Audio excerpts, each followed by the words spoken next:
Kidlat News Updates. Mga balita ngayon, Prime Minister at ilang senior officials ng Houthi ng Yemen patay sa airstrike ng Israel. 75 million pesos na halaga ng droga naharang ng BOC at PIDEA sa Clark. Rice importation sa bansa, formal nang sinuspinde ni PBBM. Ako po si Cesar Soriano para ihatid ang nangungunang mga balita sa buong kapuluan ngayon. Patay ang Prime Minister ng Houthi ng Yemen kasama ang iba pa nilang minister matapos ang airstrike ng Israel sa kabisera ng Sanaa ayon sa kumpirmasyon ng pinuno ng Houthi Supreme Political Council na si Madhi al-Mashal. Sinabi ng Israel noong Biyernes na ang airstrike ay nakatarget sa pinuno ng Houthi na si Ahmed Ghaleb Rahawi, Defense Minister at iba pang matataas na opisyal. Hindi pa malinaw ang pahayag ni Mashal kung kabilang sa mga nasawi si Houthi Defense Minister Mohammad Nasser al-Attafi. Higit 75 million pesos na halaga ng iligal na droga ang naharang ng mga otoridad sa Clark Freeport Zone sa Mabalacat, Pampanga.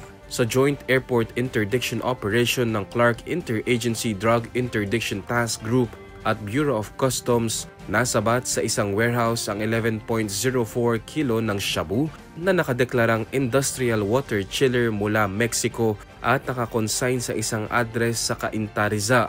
Dalawang lalaki ang naaresto sa operasyon na tinukoy na sina alias Dexes, 52 anyos at taga Cebu, at alias Maka, 54 at taga Tarlac.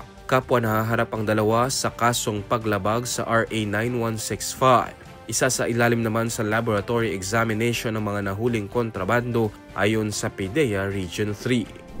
Opisyal nang ipinag-utos ni Pangulong Ferdinand Marcos Jr. ang 60 araw na suspensyon ng pag-i-import ng bigas. Sa bisa ng Executive Order No. 93, tinanggap ng palasyo ang rekomendasyon ng Department of Agriculture o DA na isuspinde ang importation ng regular milled at well-milled rice mula September 1 hanggang October 30, 2025.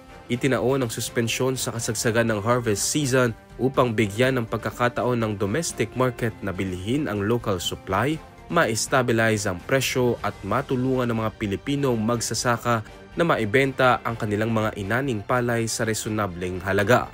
Inatasan ng Pangulo ang DA sa koordinasyon sa DepDev at DTI para sa implementasyon nito. Para sa Kidlat News Channel, ako si Renzel Lenon, nag-uula. Ako po si Cesar Soriano, kasama nyo sa bawat pagputo ng balita.